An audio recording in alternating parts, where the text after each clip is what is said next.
অসম গৃহৰক্ষী কল্যাণ সন্থা কেন্দ্ৰীয় সমিতিৰ উদ্যোগত আৰু মৰিগাঁও জিলা সমিতিৰ সহযোগত শুকুৰবাৰে সংবাদমেল অনুষ্ঠিত কৰা হয়।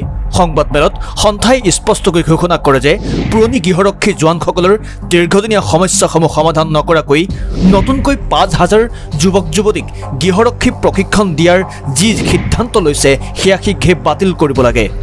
সন্থাই অভিযোগ কৰে যে বৰ্তমান কৰ্মৰত গৃহৰক্ষী জোৱানসকলে একাধিক সমস্যাৰে জৰ্জৰিত হৈ আছে, যাৰ কোনো সুৰুঙা উলিয়াবলৈ চৰকাৰে কোনো পদক্ষেপ গ্ৰহণ কৰা নাই। এনে পৰিস্থিতিত পুনৰ ৫,০০০ নতুন প্ৰশিক্ষণাৰ্থী অন্তৰ্ভুক্ত কৰিলে সমস্যা আৰু বাঢ়িবহে। সংবাদমেলৰ জৰিয়তে সন্থাই চৰকাৰক এই সিদ্ধান্ত অতি শীঘ্ৰে বাতিল কৰিবলৈ দাবী জনায়, অন্যথা অনাগত দিনত তেওঁলোকে তীব্ৰ প্ৰতিবাদ সাব্যস্ত কৰিবলৈ বাধ্য হ'ব বুলিও হুংকাৰ প্ৰদান কৰে। পুৰণি জোৱানসকলৰ সমস্যা সমাধান নোহোৱা পৰ্যন্ত তেওঁলোকে নিজৰ স্থিতিত অটল থাকিব বুলিও স্পষ্ট কৰি দিয়ে। মৰিগাঁৱৰ পৰা পুলকনাথ, টাইমছ গুৱাহাটী। অসমৰ অতি মৰমৰ জমিনদাৰ প্ৰতি ন্যায় বিচাৰি অসমৰ ৰাইজে ৰাজপথত প্ৰতিবাদ কৰি আছে।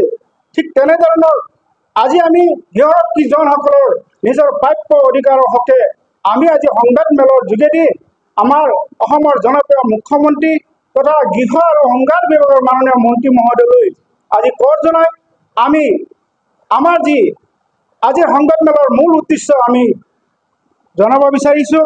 গৃহৰক্ষী জোৱানৰ সংখ্যা অনুপাতে অসমত মাত্ৰ ১৬,০০০ গৃহৰক্ষীৰ কৰ্তব্যৰ পদ আছে। অসম আৰক্ষী বিভাগৰ অধীনত আছে ১০,৫০০ জনৰ গৃহৰক্ষীৰ কৰ্তব্য পদ আছে আৰু এজেঞ্চি কোম্পানী আৰু ব্যক্তিগত কোম্পানী বা বিভিন্ন প্ৰতিষ্ঠানসমূহত আছে ৫,৫০০ জন গৃহৰক্ষী জোৱানৰ কৰ্তব্য পদ আছে। তেনে খণ্ডিখনত অসম গৃহৰক্ষী বাহিনীৰ অতিৰিক্তভাৱে ৫,০০০ গৃহৰক্ষী যি নতুন প্ৰশিক্ষণ যি সিদ্ধান্ত গ্ৰহণ কৰিছে মাননীয় গৃহ বিভাগৰ মাননীয় মন্ত্ৰী ৰূপেশ গলা মহোদয়ে, এই সিদ্ধান্তটো শুনি অসমৰ ২৪,৬৯৬ জন গৃহৰক্ষী জোৱানসকলে অতি দুখৰে মৰ্মাহত হৈছে, কিয়নো অসমত বৰ্তমান যি অনলাইন প্ৰক্ৰিয়াৰ মাধ্যমত গৃহৰক্ষী জোৱানসকলৰ নিযুক্তি প্ৰদান কৰিছে, য'ত ৬ মাহ কৰ্তব্য কৰি ১ বছৰ ২ বছৰ পৰ্যন্ত বহি থাকিব লগা হয়। তেনে সন্ধিখনত অতিৰিক্তভাৱে ৫,০০০ গৃহৰক্ষী জোৱানসকলৰ যি নতুন প্ৰশিক্ষণ দিব বিচাৰিছে, এই প্ৰশিক্ষণৰ ফলত বৰ্তমানৰ যি প্ৰশিক্ষণপ্ৰাপ্ত গৃহৰক্ষী জোৱানসকলৰ কৰ্তব্যৰ পৰা বঞ্চিত হ'ব। এই সিদ্ধান্ত আমাৰ গৃহৰক্ষী ৱেলফেয়াৰ এছ'চিয়েশ্যনৰ কেন্দ্ৰীয় সমিতিৰ কোনো পৰ্যায়ে আমি মানি ল'ব পৰা নাই।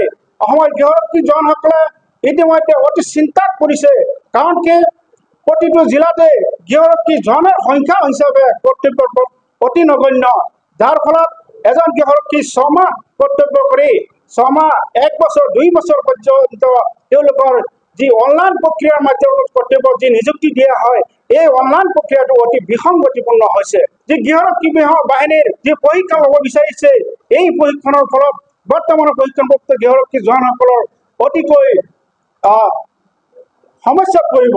যাৰ কাৰণে আজি এই সংবাদমেলৰ যোগেদি অসমৰ মাননীয় জনপ্ৰিয় মুখ্যমন্ত্ৰী মহোদয়ক আমি কৰজোৰে অনুৰোধ জনাব বিচাৰিছোঁ যে আপোনাৰ যি এই হঠকাৰী সিদ্ধান্ত অসমৰ সমগ্ৰ অসমৰ গৃহৰক্ষী জোৱানসকলৰ যি পৰিয়ালৰ প্ৰতি ভৱিষ্যতৰ প্ৰতি লক্ষ্য ৰাখি এই যি নতুন প্ৰশিক্ষণৰ সিদ্ধান্তটো অতি সোনকালে বাতিল কৰাৰ কাৰণে আমি দাবী জনাইছোঁ। মাননীয় মন্ত্ৰী ৰূপেশ গলা মহোদয়ৰ কাৰ্যালয়ত আমি ইতিমধ্যে আমাৰ ফালৰ পৰা স্মাৰকপত্ৰ প্ৰেৰণ কৰিছোঁ। যি বৰ্তমানৰ যি প্ৰশিক্ষণ গৃহৰক্ষী জোৱান আছে তেওঁলোকক সংস্থাপন দিয়ক। পৰৱৰ্তী আপোনালোকৰ যি নতুন সিদ্ধান্ত লৈছে, এই সিদ্ধান্ত দিলে আমাৰ কোনো দ্বিমত নাথাকিব।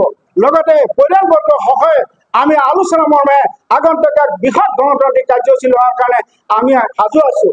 গতিকে এই ক্ষেত্ৰত যদি অপ্ৰীতিকৰ ঘটনা হয়, কিন্তু আমাৰ সন্থাই দায়ী নহয়। এই ক্ষেত্ৰত আমাৰ অসম চৰকাৰৰ গৃহ বিভাগ দায়ী হ'ব আৰু গৃহ বিভাগৰ মাননীয় মন্ত্ৰী ৰূপেশ গলা মহোদয়ে দায়ী হ'ব।